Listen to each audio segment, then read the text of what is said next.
কুষ্টিয়ার দৌলতপুরে মঙ্গলবার 16 ডিসেম্বর নানা আয়োজনের মাধ্যমে মহান বিজয় দিবস যথাযোগ্য মর্যাদায় উদযাপিত হয়েছে।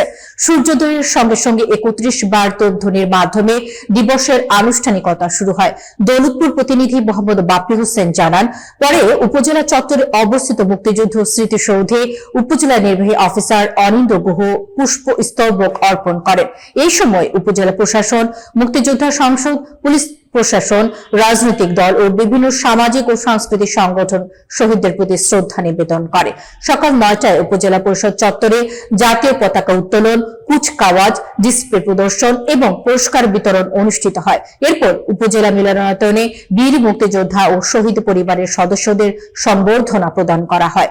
দিবসের শেষ পর্যায়ে বিজয় মেলা পরিদর্শন করে দিনের কর্মসূচির সমাপ্তি ঘটে, যা অনুষ্ঠানের আনন্দ ও গৌরবকে আরো প্রাণবন্ত করেছে।